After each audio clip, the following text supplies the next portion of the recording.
नमस्कार दोस्तों, आपका फिर से स्वागत है आपके ही यूट्यूब चैनल क्रोशिया व्लॉग्स में। जैसा कि मुझे ये वीडियो अपलोड किए थे मेरे चैनल पर क्रोशिया से रिलेटेड, उस पर बहुत सारे व्यूज़, बहुत सारे लाइक और बहुत सारे कमेंट आ रहे हैं। और इसके अलावा मैंने जो मेरा अपना कॉन्टेक्ट नंबर दिया है, उस पर मेरे साथ बहुत सारे लोगों ने मेरे से वॉइस कॉल पे कांटेक्ट किया है, किसी ने व्हाट्सएप पे कांटेक्ट किया है। तो मुझे बहुत अच्छा लगा जो आप अपना प्यार मेरे चैनल पे दिखा रहे हो, तो मुझे बहुत अच्छा लग रहा है। और मैं चाहूँगा आपको अगर मेरे चैनल पे दी गई जानकारी से कुछ भी लाभ होता है तो मुझे उससे पढ़कर और खुशी कुछ नहीं होगी। जैसे कि मैंने पुराने वीडियो में बताया है कि पीसीसी कहाँ से अपोस्टाइल कराना है, और पीसीसी अपोस्टाइल का खर्चा कितना आता है। और पीसीसी का टॉपिक है कि क्रोशिया में सबसे ज़्यादा अर्निंग वाला जॉब कौन सा है। क्रोशिया में सबसे ज़्यादा अर्निंग वाला जॉब फूड डिलीवरी का है। जी हाँ दोस्तों, जैसा कि मैंने थंबनेल पे लगा रखा है कि आप क्रोशिया में फूड डिलीवरी करने पर एक मंथ में कितना बचा सकते हैं और इसमें कितना सेविंग कर सकते हैं। देखिए, अगर आप क्रोशिया में फूड डिलीवरी के लिए अप्लाई करना चाहते हैं तो ये बहुत अच्छा समय है। अभी बहुत सारी वैकेंसीज क्रोशिया में फूड डिलीवरी ड्राइवर की निकली हुई है। आपको मालूम है कि क्रोशिया में फूड डिलीवरी बाइसिकल से भी होती है और स्कूटी से भी होती है और कार से भी होती है। सब कंपनी अपने अपने हिसाब से आपको सर्विस प्रोवाइड करती है। जैसे आप किसी कंपनी में गए, वहाँ केवल साइकिल होती है और एक इलेक्ट्रिक साइकिल होती है और उनके पास बाइक होती है। तो के अंदर जो भी कंपनियां हैं, सब अपने एम्प्लॉय को कोई कंपनी साइकिल प्रोवाइड करवाती है, कोई cycle with electric cycle provide.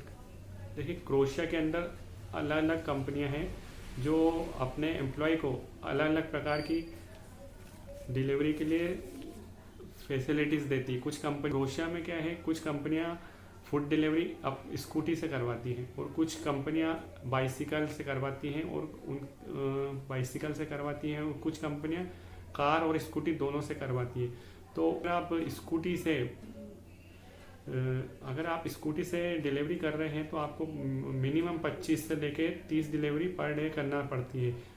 और ऐसा ही कार के अंदर भी है, सेम 25 से 30 डिलीवरी का टारगेट रहता है। और कार से फूड डिलीवरी करना चाहें तो आप वो भी काम कर सकते हैं। उसका किराया 400 यूरो पर मंथ आता है।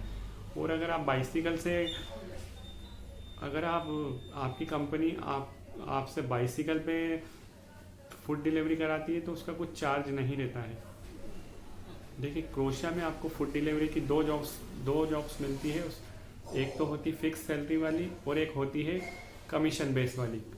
फिक्स सैलरी वाली में आपको बाइसिकल दी जाती है और एक इलेक्ट्रिक बाइसिकल दी जाती है, और उसमें आपको कम से कम 600 यूरो 650 यूरो कंपनी आपको पर मंथ सैलरी देती है और आपको अकोमोडेशन दिया जाता है। फूड आपका खुद का रहता है। स्कूटी या कार से आप अगर फूड डिलीवरी करते हैं तो वो कंपनी आपको कमीशन बेस पे भी रखती है। आप चाहो तो उनके वहाँ पर सैलरी बेस पे भी काम कर सकते हैं, चाहे तो आप कमीशन बेस पे भी काम कर सकते हैं। पहले कम से कम एक महीना आप है ना फिक्स सैलरी में काम करिए और वहाँ के आप रोड्स और मैप को जानिए और आपका डे बाय डे आपका परफॉर्मेंस को आप इंक्रीज कीजिए। तो उसके बाद आप नेक्स्ट मंथ में चाहें तो आप कंपनी से बोल सकते हैं कि मैं इस मंथ से अब कमीशन बेस पे काम करूँगा। और कमीशन बेस पे काम करने से एक फ़ायदा ये रहता है, आप जितनी ज़्यादा डिलीवरी करेंगे आप उतना ही ज़्यादा अर्न करेंगे। और कमीशन बेस में अगर आप काम करते हैं तो उसमें कंपनी आपको अकोमोडेशन नहीं देती है। अकोमोडेशन का खर्चा भी आपका रहेगा, फूड तो आपका ऑलरेडी होता ही है, और इसके अलावा आपका बाइक का रेंट होता है, बाइक का फ्यूल होता है, या आप कार से कर रहे हैं तो कार का रेंट होता है और कार का फ्यूल होता है। लेकिन अगर आप कमीशन बेस पे काम करते हैं तो वो फिक्स सैलरी से ज़्यादा ही होता है। तो फर्स्ट मेरा मानना है कि आप पहले 1 या 2 महीने तो फिक्स सैलरी में काम करिए। इसके बाद जब आपको लगे कि हाँ, आप अब क्रोशिया के जो रोड मैप हैं और आपकी प्रोडक्टिविटी, यानी आप जो परफॉर्मेंस कर रहे हैं उसमें आपका इंक्रीज हुआ है, तो आप ना कमीशन बेस की आप अपनी कंपनी को बोल सकते हैं कि मैं इस महीने से कमीशन बेस पे काम करूंगा, मैं अब फिक्स सैलरी पे काम नहीं करना चाहता हूं। तो कंपनी आपको उस बात पे भी एग्री हो जाती है। ऐसा कुछ नहीं है कि आपको हमेशा ही फिक्स सैलरी में काम करना है। कंपनी तो खुद ही चाहती है कि आप ज़्यादा डिलीवरी करो और हमको ज़्यादा प्रॉफिट होगा। फर्स्ट मंथ और सेकंड मंथ तक तो आप कंपनी के साथ टाई अप करके चलें कि मुझे फिक्स सैलरी में काम करना है। थर्ड या सेकंड 2 महीने के बाद आप बिल्कुल खुद मैच्योर हो जाओगे। आप वहाँ के रोड मैप समझोगे, आपको कहाँ से पिक करना है, आपको वहाँ का रोड का नॉलेज हो जाएगा, आपको सब रोड्स के शॉर्टकट्स मालूम पड़ जाएंगे और आप अच्छे से अच्छा काम कर पाएंगे।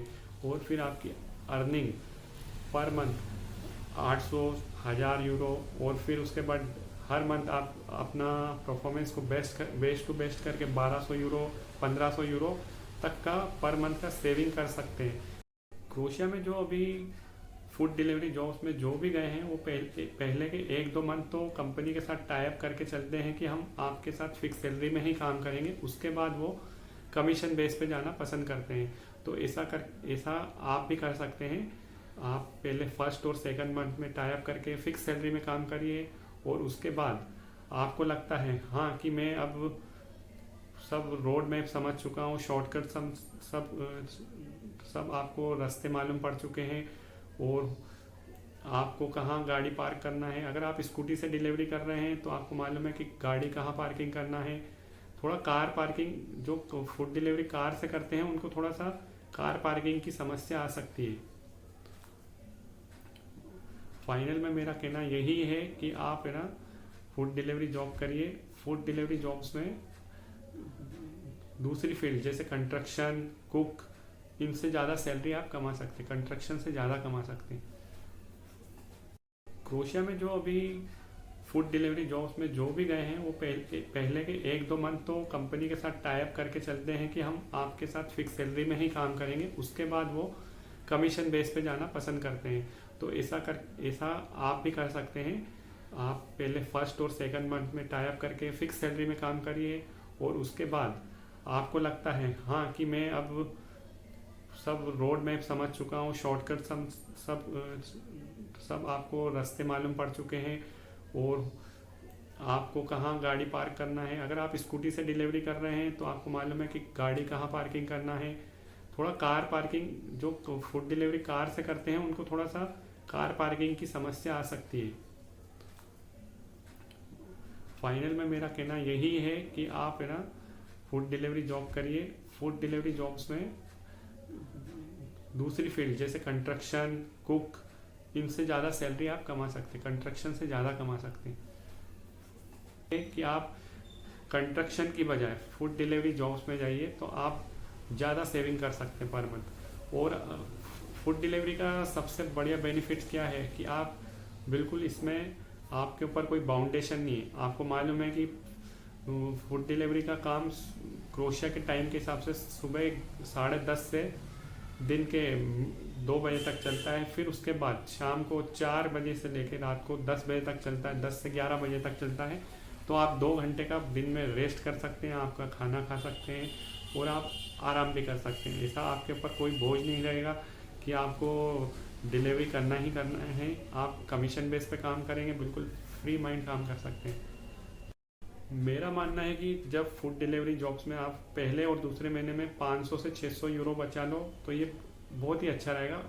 डे बाय डे जब आपका परफॉर्मेंस अच्छा होता जाएगा और जब आप कमीशन बेस पे काम करने लगेंगे तो आपका सैलरी भी इंक्रीज, आप खुद ज़्यादा डिलीवरी करेंगे और आपका अर्निंग भी डे बाय डे बढ़ता जाएगा।